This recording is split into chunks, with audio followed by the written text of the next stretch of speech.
Hi, I'm Matthew Proctor, CEO and founder of Narrative Bent. We're a boutique content marketing agency. I've been doing SEO and content for over 17 years. I've worked with Fortune 500s. I've built in-house teams. So I figured I would pull a bunch of random questions from the internet about SEO, AI, and content and answer them on camera and see if I can help some people. Okay, here's a question I am getting all the time from my clients, so that's very appropriate.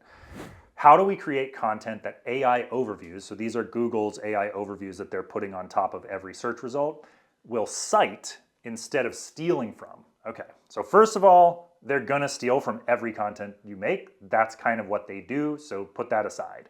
If you want them to actually cite you, you have to think about basically three things. Is it fresh? Is it original? Does it add original ideas? And do a lot of people talk about it on the internet? If you can do those three things, you'll get cited in the AI overviews. Here's a really important question. How much should ChatGPT be involved in content creation without tanking our rankings?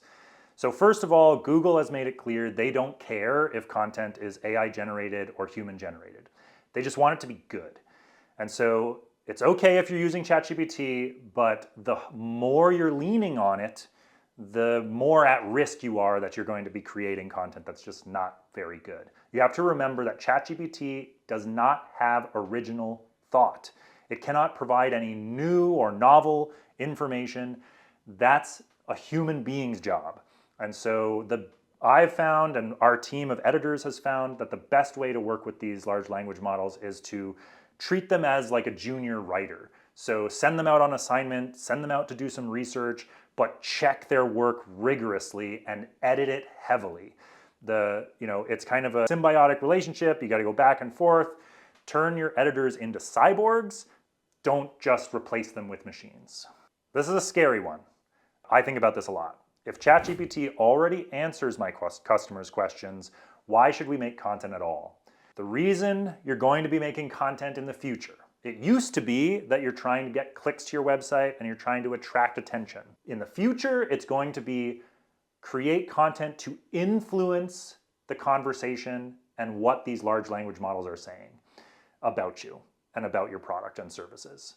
So creating content on your website with original thinking, novel insights, deep research that only you can bring to the table. ChatGPT, Gemini, Claude, they're going to eat that stuff up and they're going to want to cite it. Publishing content on other people's websites that talks about your product, talks about your services, talks about your industry. ChatGPT is going to eat that up and they're going to realize that you are a credible source. So that's number one. Number two is they need training data. So I don't know if the platforms have quite figured out this yet, but they're going to need to incentivize human beings to produce more novel content to create more training data.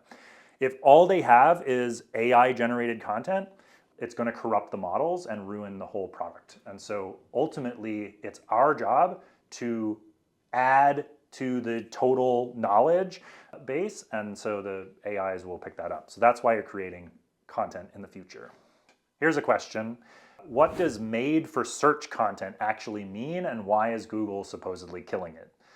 So Google, in their quality rater guidelines, they have explicitly said they're trying to, cut down on quote unquote made for search content.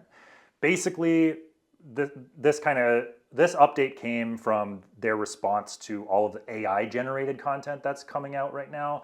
Google's stance is that they don't care if it's made with AI or from a human. They don't care as long as it's good, high quality content that's not made for search.